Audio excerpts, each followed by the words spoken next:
Hello students, आज की इस वीडियो के अंदर हम हृदय की संरचना जो हमारा प्रीवियस वीडियोस में ब्लड सर्कुलेशन सिस्टम के बारे में बात कर रहे थे, तो आज की इस वीडियो के अंदर हम हृदय की संरचना के बारे में बात करेंगे कि हृदय क्या होता है।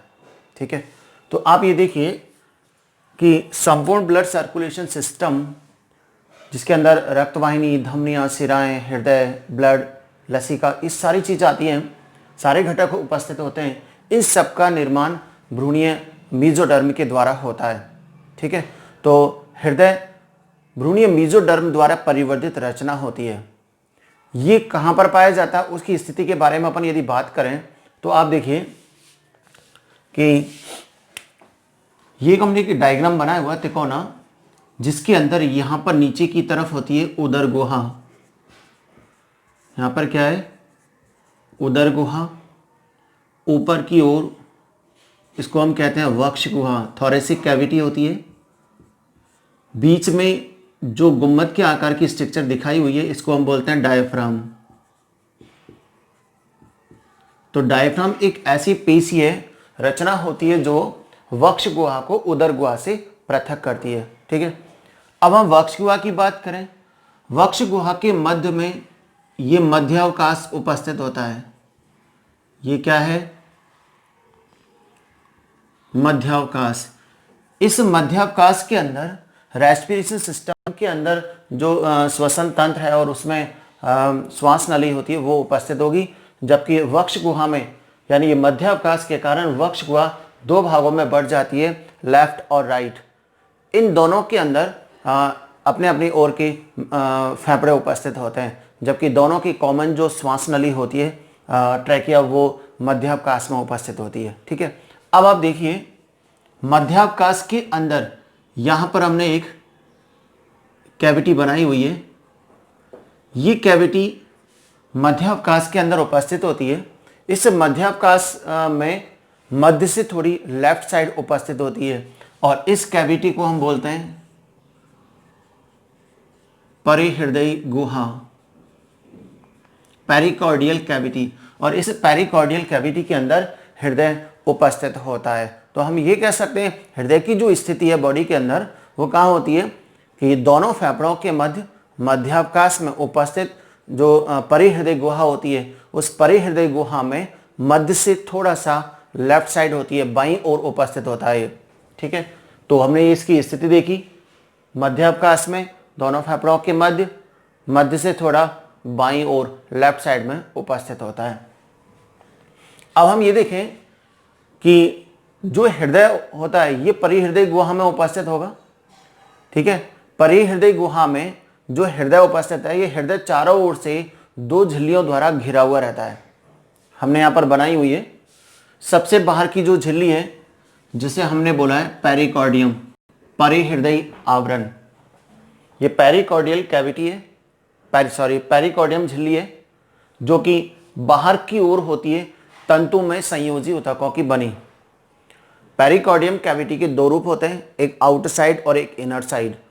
बाहर की तरफ ये तंतु में संयोजी ऊतक की बनी होती है, जबकि अंदर की ओर ये सल की उपकला कोशिकाओं की बनी होगी। तो ये होती है पेरिकार्डियल कैविटी, पेरिकार्डियम झिल्ली। और अंदर की ओर जो झिल्ली है, जो यहाँ से यहाँ तक का जो पार्ट हम बना सकते हैं, इसको ये कहलाता है एपिकार्डियम, अंत हृदय आवरण। ठीक है, ये परिहृदय आवरण हुआ या अंत हृदय आवरण होता है। तो परिहृदय आवरण के नीचे क्या पाया जाता है, अंत हृदय आवरण होता है। ठीक है, और अंत हृदय आवरण यानी एपिकार्डियम ये सल की उपकला कोशिकाओं का ही बना होता है। अब हम बात करें कि परिहृदय आवरण यानी पेरिकार्डियम और एपिकार्डियम के बीच में ये कैविटी उपस्थित होती है जिसको बोलते हैं परिहृदय गुहा। और इस परिहृदय गुहा के अंदर परिहृदय द्रव उपस्थित होता है। क्या होता है, पेरिकार्डियल फ्लूइड उपस्थित होता है, जिसका मुख्य कार्य क्या होगा कि हृदय की अंतःभित्ति को हमेशा नम और चिकना बनाए रखना, जिससे कि हृदय में रक्त जब आता है तो स्पंजी होने के कारण फूल सके। ठीक है, यानी फैलने में मदद करना। साथ में बाह्य आघात, चोट आदि से इस हृदय की सुरक्षा करना। और जब ये फैलता है, स्पंजी होता है, यानी जब हृदय रक्त इसके अंदर प्रवेश करता है तो ये फैलेगा, फैलते समय होने वाले घर्षणों से हृदय की क्या करता है, सुरक्षा करता है। तो ये परिहृदय द्रव के कार्य होते हैं। ठीक है, अब हम बात करें कि ये जो हृदय होता है वो चतुष्कोष्ठीय होगा।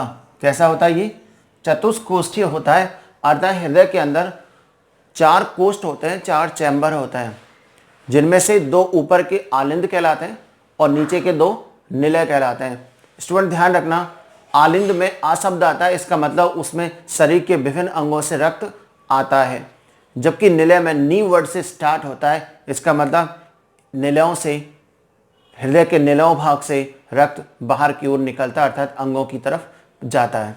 ठीक है, तो इसमें ऊपर का जो चौड़ा भाग है वो आलिंद कहलाएगा और नीचे का जो सकरा भाग होता है वो निलय कहलाता है। आलिंदों में रक्त आता है, जबकि निलय से रक्त बाहर की ओर अर्थात अंगों की ओर रक्त जाता है, निकलता है। हृदय जो होता है एक मासल गुलाबी रंग की रचना होती है, अंदर की ओर खोखली होती है क्योंकि इसमें रक्त भरा हुआ होगा, और एक त्रिकोणीय रचना है जो कि एक बंद मुट्ठी के समान होती है। बंद मुट्ठी जैसे अपन ऐसे कर देते तो इसका नीचे का भाग ऐसे दिखाएंगे अपन, तो ये बंद मुट्ठी के समान एक रचना होती है। ठीक है, तो यदि इसके आकार की बात करें तो इसकी इंचों में आकार दे रखा 5 से और 5 लंबाई और चौड़ाई 3.5 इंची के आसपास होती है, और इसका जो वेट होता है वो लगभग 300 ग्राम होगा। ठीक है, तो ये हमने एक इनिशियल इंफॉर्मेशंस के बारे में बात की है हमें कि क्या क्या चीज़ें इसके अंदर होती है। अब आप देखेंगे हमने बोला था कि हृदय जो होता है चारों ओर से द्विस्तरीय आवरण द्वारा घेरा होता है, जिसमें बाहर की ओर पेरिकार्डियम और अंदर की ओर एपिकार्डियम होता है। एपिकार्डियम जो कि खुद त्रिस्तरीय रचना होती है, एपिकार्डियम खुद त्रिस्तरीय रचना के रूप में होती है, जिसमें बाहर की ओर स्वयं एपिकार्डियम और मध्य में मायोकार्डियम और अंदर की ओर एंडोकार्डियम होती है। आप ध्यान से देखें, ये जो व्हाइट स्पेस बनाया हुआ एपिकार्डियम, ठीक है, जो ग्रीन जो रेड डॉटेड में बनाया हुआ है वो मायोकार्डियम, और अंदर की तरफ जो सिंगल लाइन दी हुई है वो कहलाती है एंडोकार्डियम। इन सभी परतों का निर्माण, चाहे वो पेरिकार्डियम हो, चाहे वो एपिकार्डियम हो, चाहे वो मायोकार्डियम हो, इन सभी लेयर्स का निर्माण भ्रूणीय मेसोडर्म के द्वारा ही होता है। परंतु एक अपवाद के रूप में अपन बात करें तो एंडोकार्डियम एक ऐसी झिल्ली होती है, एक ऐसी परत होती है जिसका निर्माण भ्रूणीय एंडोडर्म से हुआ है। इस चीज़ को आप ध्यान में हमेशा रखना कि एंडोकार्डियम का निर्माण भ्रूणीय एंडोडर्म से ही हुआ है। एक चीज़ और, मध्य का जो मायोकार्डियम है ये रेखित और अनैच्छिक प्रकार की जो हृदय पेशी होती है उनका बना होता है। तो हृदय पेशी जो होंगी उनमें एक चीज़ है कि हृदय पेशियों में कभी भी लैक्टिक एसिड फॉर्मेशन की क्रिया नहीं होती है। ये लैक्टिक एसिड कभी भी यहाँ पर नहीं बनता है, ठीक है ना। और लैक्टिक एसिड यदि नहीं बनेगा तो हृदय पेशी कभी भी थकती नहीं है। इसका मतलब यह हृदय पेशी जीवन भर लगातार अपना कार्य करती रहती है, जिसके कारण हृदय हमेशा धड़कता रहता है, ठीक है ना। यदि हृदय पेशियों में लैक्टिक एसिड फॉर्मेशन हो जाए, लैक्टिक अम्ल का निर्माण हो जाए, तो लैक्टिक एसिड के कारण हृदय पेशियां थक जाती है और कार्य करना बंद करेंगी, जिससे व्यक्ति की मृत्यु तक हो सकती है। परंतु ऐसा नहीं होता है, ठीक है। जबकि हमारी बॉडी की जो अन्य पेशियां होती हैं वहां पर जब भोजन का अपूर्ण ऑक्सीकरण होता है, ऑक्सीजन की अपर्याप्त मात्रा में अपूर्ण ऑक्सीकरण होगा, तो वहां पर ग्लूकोज की बजाय लैक्टिक अम्ल बन जाता है, ठीक है। और लैक्टिक अम्ल बन जाने के कारण हमारी पेशियां थक जाती हैं और हम खुद थक जाते हैं, अर्थात हम अपना कार्य करना बंद कर देते हैं। तो अधिक आवश्यकता से अधिक परिश्रम करने पर लैक्टिक एसिड फॉर्मेशन के कारण हम भी थक जाते हैं, ठीक है। अब हम देखते हैं कि हृदय की आंतरिक संरचना, ठीक है, की संरचना के बारे में बात कर रहे थे कि हृदय चारों ओर से जो 2 झिल्लियों द्वारा परिबद्ध रचना के रूप में होती है, जिसमें बाहर की ओर पेरिकार्डियम, अंदर की ओर एपिकार्डियम होती है, ठीक है। तो हम जो अंदर की तरफ एपिकार्डियम होती है वो त्रिस्तरीय होती है, जिसको हम ऐसे बना सकते हैं। ये एपिकार्डियम लेयर हमने बनाई है, जिसमें एपिकार्डियम ये मायोकार्डियम और जो नीचे की है वो एंडोकार्डियम होती है। ठीक है, हमने देखा कि जो हृदय होता है वो 4 कोष्ठों में बटा होता है। एक गुलाबी रंग की स्पंजी खोखली रचना होती है जो कि एक बंद मुट्ठी के समान रचना है। ठीक है, तो बंद मुट्ठी के समान रचना है जिसके जो ऊपर के जो 2 आलिंद होते हैं वो चौड़े होते हैं और निलय जो होते हैं वो सकरे होते हैं। ठीक है, हमने देखा कि जो हृदय है वो पेरिकार्डियल कैविटी में मध्य से थोड़ा सा लेफ्ट साइड होता है, तो इसका जो नीचे का हिस्सा है, जो निलय पार्ट होता है, वो निलय बाईं ओर हल्का सा झुका हुआ होता है। ठीक है ना, किस तरफ? बाईं ओर झुका हुआ होगा। आप इस संरचना के अंदर देख सकते हैं कि हृदय 4 कोष्ठों में बटा हुआ है।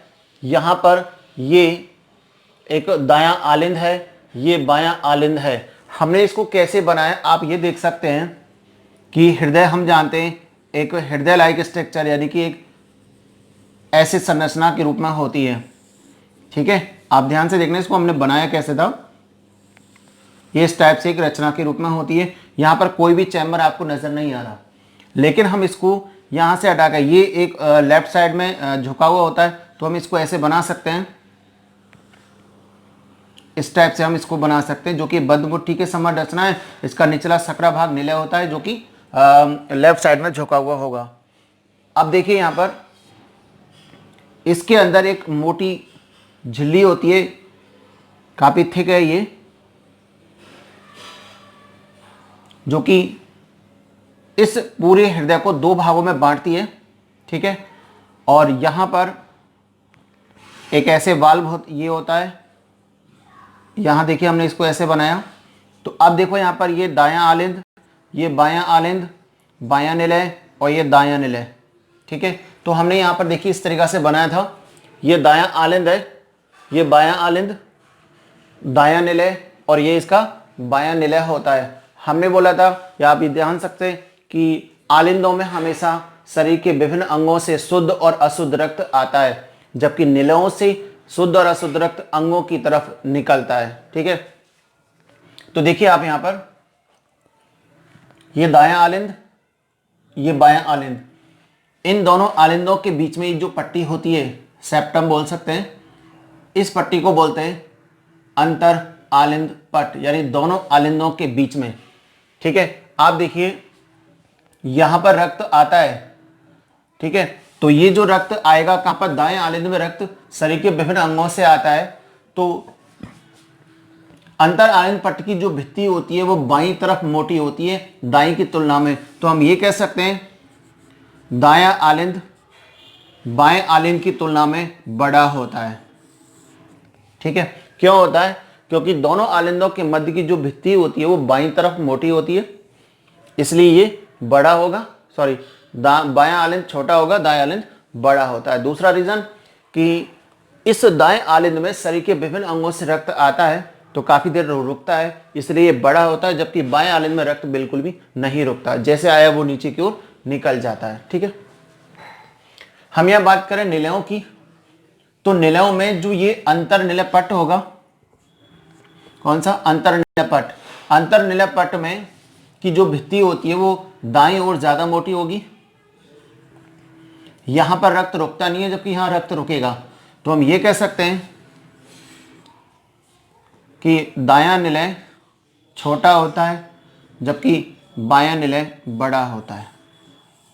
ठीक है, तो दायां आलिंद बड़ा है बाएं की तुलना में, जबकि बायां निलय बड़ा होता है दाएं निलय की तुलना में।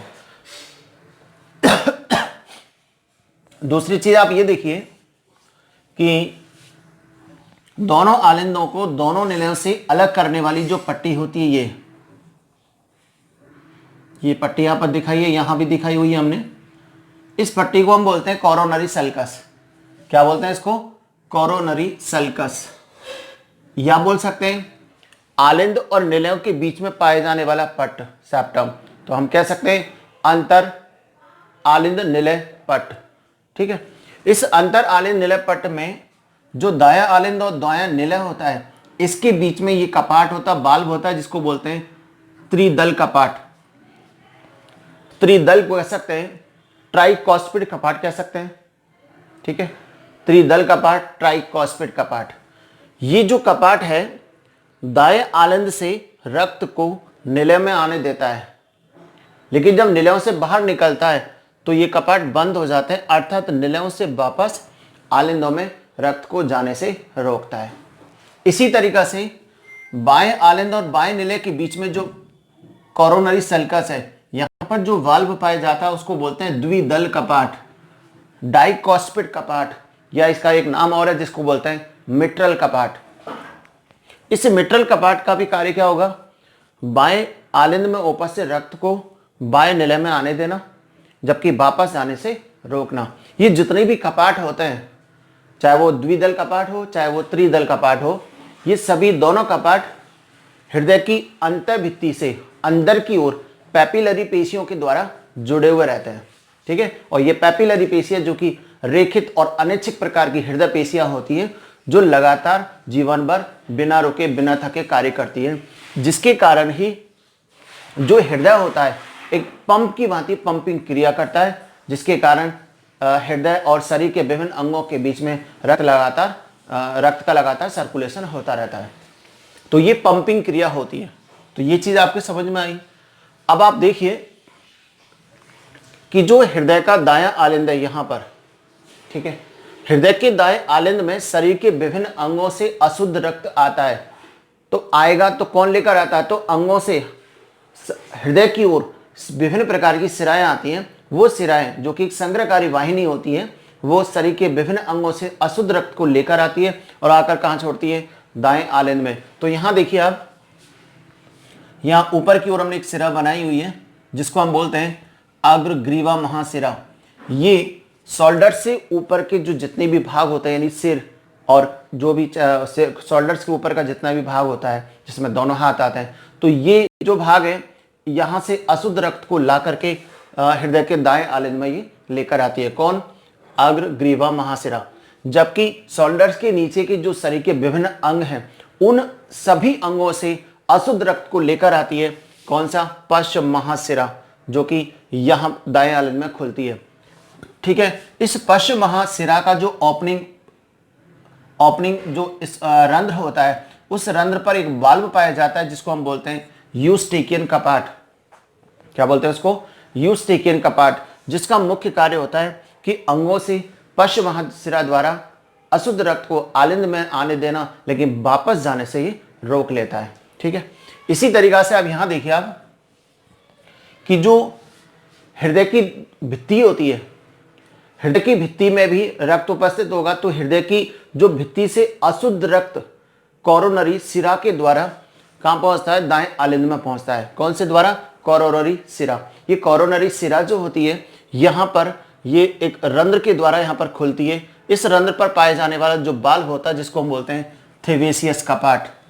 तो इस कपाट का कार्य होता है कि हृदय की जो भित्ति है वहां पर पाए जाने वाले अशुद्ध रक्त को ये दाएं आलिंद में तो आने देता है, लेकिन दाएं आलिंद से वापस हृदय की भित्ति में जाने से रोकता है।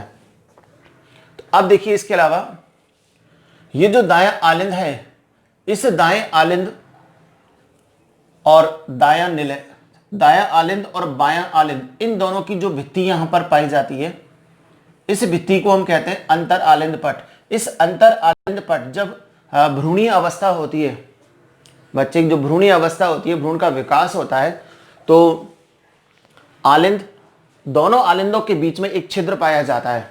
इस छिद्र को हम बोलते हैं फोरामेन ओवेलिस। छिद्र को क्या बोलते हैं?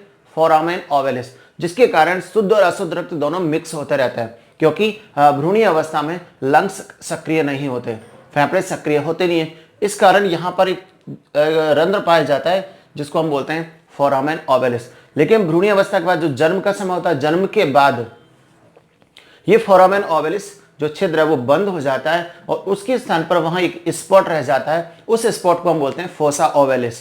क्या बोलते हैं इसको? फोसा ओवेलिस कहते हैं।